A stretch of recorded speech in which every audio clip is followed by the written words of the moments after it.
अस्सलाम वालेकुम एवरीवन। आज की इस वीडियो में हम डिस्कस करने वाले हैं नॉर्मल एपी एब्डोमेन एक्सरे यानी केयूबी किडनी यूरेटर ब्लैडर की स्टडी एनाटॉमी के बारे में।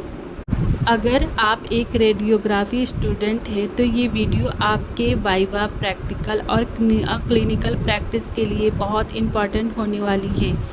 इस वीडियो में हम kidney, source muscles, large intestine, small intestine, urinary bladder, exposure factor, marker placement और इम्पॉर्टेंट वाइवा क्वेश्चंस को स्टेप बाय स्टेप समझेंगे। वीडियो को इन तक ज़रूर देखें बिकॉज लास्ट में मैं इम्पॉर्टेंट वाइवा के क्वेश्चंस और उनके आंसर्स भी डिस्कस करूंगी जो एग्ज़ाम और इंटरव्यू में फ्रिक्वेंटली पूछे जाते हैं। तो चलिए स्टार्ट करते हैं एपी एब्डोमेन केयूबी एक्सरे की एनाटॉमी। सबसे पहले बात करते हैं किडनी की।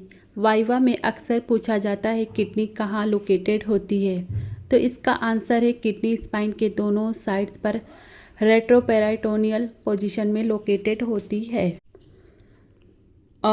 एक इम्पॉर्टेंट पॉइंट याद रखो दोस्तों, राइट किडनी लेफ़्ट किडनी से थोड़ी नीचे होती है क्योंकि राइट साइड में लीवर प्रेजेंट रहता है। नॉर्मल केयूबी एक्सरे में किडनी सॉफ्ट टिश्यू शैडो के रूप में नज़र आ सकती हैं, इसलिए रेडियोग्राफर को किडनी की नॉर्मल पोजीशन और अपीयरेंस की नॉलेज होना बहुत ज़रूरी है ताकि किसी भी एबनॉर्मलिटी को ईजिली आइडेंटिफाई कर सके। इसमें मेन क्या याद रखना है आपको, right kidney lower than left kidney और रेट्रोपेराइटोनियल ऑर्गन रहता है, स्पाइन के दोनों साइड पर लोकेटेड रहती है। ये पॉइंट वाइवा में बहुत कॉमनली पूछा जाता है। अब बात करते हैं सोर्स मसल्स की। वाइवा क्वेश्चन क्या रहता है इसमें, सोर्स शैडो की इम्पोर्टेंस क्या है। सोर्स मसल्स रेट्रोपेराइटोनियल मसल्स होती हैं जो लुमिनर स्पाइन से स्टार्ट होकर फीमर तक जाती हैं। नॉर्मल एब्डोमिनल एक्सरे में दोनों source muscle shadow clearly visible होनी चाहिए। ये स्पाइन के दोनों साइड पर सॉफ्ट टिश्यू शैडो के रूप में दिखाई देती हैं। अगर सोर्स शैडो ब्लर्ड, इनडिस्टिंक्ट या एब्सेंट दिखाई दें तो यह किसी पैथोलॉजी का इंडिकेशन हो सकता है, जैसे रेट्रोपेराइटोनियल इन्फेक्शन, हैमरेज, इन्फ्लामेशन और मास लेशन मतलब ट्यूमर। इसमें क्या याद रखना है, नॉर्मल एक्सरे के दोनों सोर्स शैडोज़ विजिबल होनी चाहिए और सोर्स शैडो लॉस पैथोलॉजी का अर्ली क्लू हो सकता है। Source muscles important radiographic landmark है। अब बात करते हैं लार्ज इंटेस्टाइन की। वाइवा में एक कॉमन क्वेश्चन पूछा जाता है कि एक्सरे पर लार्ज इंटेस्टाइन को कैसे आइडेंटिफाई करते हैं। लार्ज इंटेस्टाइन में हॉस्ट्रल मार्किंग होती है। ये कोलोन के अंदर दिखने वाली फोल्ड्स होती हैं जो उसको आइडेंटिफाई करने में हेल्प करती हैं। सबसे इम्पॉर्टेंट पॉइंट याद रखो, ये हॉस्ट्रल मार्किंग पूरी बाउल लूमेन को क्रॉस नहीं करती और यही फीचर लार्ज इंटेस्टाइन को स्मॉल इंटेस्टाइन से अलग आइडेंटिफाई करने में हेल्प करता है। अगर एक्सरे में हॉस्ट्रल नज़र आ रही हैं और वो पूरी लूमेन को क्रॉस नहीं कर रही तो समझ जाओ कि ये लार्ज इंटेस्टाइन है।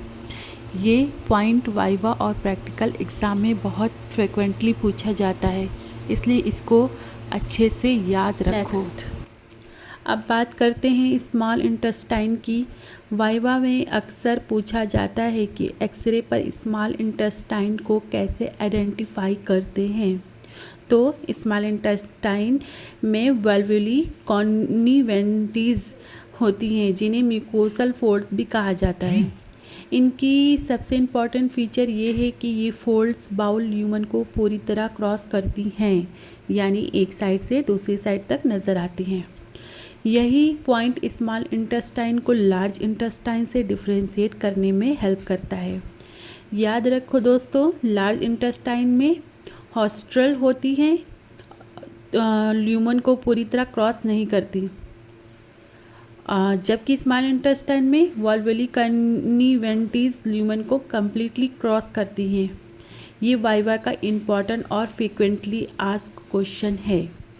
अगर एग्जामिनर पूछे how do you identify the small intestine on x ray, तो सिंपल आंसर रहेगा small intestine is identify by valvulae conniventes which cross the entire bowel lumen.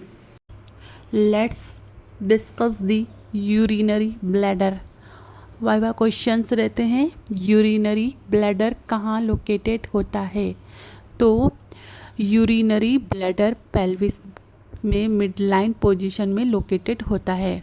इसका मेन फंक्शन किडनी से आने वाले यूरिन को टेम्परेरी स्टोर करना होता है। केयूबी एक्सरे में ब्लैडर जनरली लोअर पैलिक रीजन में नज़र आता है। ब्लैडर की अपीयरेंस यूरिन की क्वांटिटी के हिसाब से थोड़ी वेरी हो सकती है।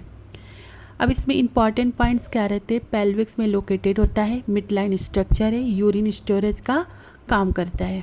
अगर हम इसकी क्लिनिकल इंपॉर्टेंस की बात करें तो ब्लैडर में जैसे स्टोन रहता, ब्लैडर इनलार्जमेंट और दूसरी मतलब others urinary track pathologies identify करने में हेल्प मिलती है। एग्ज़ाम टिप्स दूंगी कि अगर वाइवा में ब्लैडर की लोकेशन पूछे तो सिंपल आंसर रहेगा यूरिनरी ब्लैडर पेल्विक में मिडलाइन पोजीशन में लोकेटेड होता है। चलो अब आगे बढ़ते हैं और एब्डोमेन एक्सरे के एक्सपोजर फैक्टर को डिस्कस करते हैं। Now let's discuss the exposure factors. Viva में अक्सर पूछा जाता है what is average kVp used for an abdomen X-ray. Generally 70 to 80 kVp abdomen X-ray के लिए यूज़ किया जाता है, लेकिन एग्जैक्ट एक्सपोजर फैक्टर पेशेंट के body habitus, age and clinical condition के हिसाब से वेरी कर सकते हैं। साथ ही MAS पेशेंट साइज के अकॉर्डिंग सेलेक्ट किया जाता है ताकि इमेज में प्रॉपर डेंसिटी आई और एब्डोमिनल स्ट्रक्चर्स क्लियरली विजुअलाइज हो सकें। याद रखो फ्रेंड्स, सिर्फ KVP याद रहना काफ़ी नहीं है, करेक्ट एक्सपोजर फैक्टर सेलेक्ट करना बहुत इम्पॉर्टेंट रहता है क्योंकि इमेज क्वालिटी उसी पर डिपेंड करती है। अगर एक्सपोजर ज़्यादा हो गया हो तो इमेज ओवर एक्सपोज हो सकती है, और अगर एक्सपोज कम हो गया तो इमेज अंडर एक्सपोज्ड नज़र आएगी। दोनों सिचुएशन में डायग्नोसिस डिफ़िकल्ट हो सकती है, इसलिए डायग्नोस्टिक क्वालिटी रेडियोग्राफ ऑब्टेन करने के लिए प्रॉपर KVP और MAS सिलेक्शन बहुत इम्पॉर्टेंट है। अगर वाइवा में पूछे what is the average KVP used for an abdomen X-ray, तो सिंपल आंसर रहेगा जनरली 70 to 80 KVP यूज्ड किया जाता है और MS पेशेंट के साइज और कंडीशन के हिसाब से सेलेक्ट किया जाता है। That's it. Next, marker placement. Viva में एक कॉमन क्वेश्चन पूछा जाता है, where should the anatomical marker be placed on an abdomen X-ray. तो एन एब्डोमेन एक्सरे में राइट या लेफ्ट एनाटॉमिकल मार्कर इमेज के लेटरल साइड पर प्लेस किया जाता है बिना किसी इम्पॉर्टेंट एनाटॉमी को कवर किए।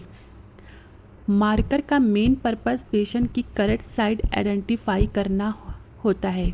इसी वजह से मार्कर हर डायग्नोस्टिक रेडियोग्राफ का एक इम्पॉर्टेंट पार्ट माना जाता है।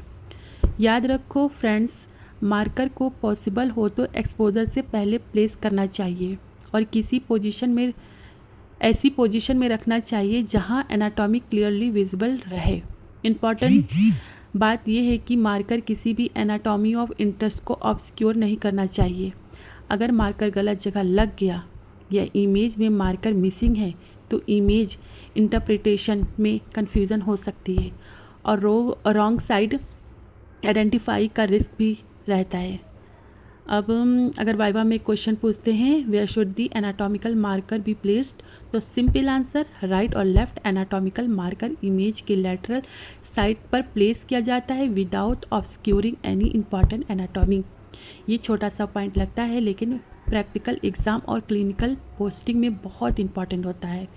अब हम वीडियो के लास्ट सेक्शन में चलते हैं और कॉमन वाइवा क्वेश्चन डिस्कस करते हैं जो एग्ज़ाम और प्रैक्टिकल्स में फ्रीक्वेंटली पूछे जाते हैं। सब क्वेश्चंस के डिटेल एक्सप्लेनेशंस मैंने सेपरेशन शॉर्ट में अपलोड किए हैं अगर आप इन वाइवा क्वेश्चंस को डिटेल में समझना चाहते हैं तो कमेंट सेक्शन में दिए गए शॉर्ट्स के लिंक्स ज़रूर चेक करें। Thanks for watching. This is पानो red life 786। Keep learning, keep growing. अल्लाह हाफिज़।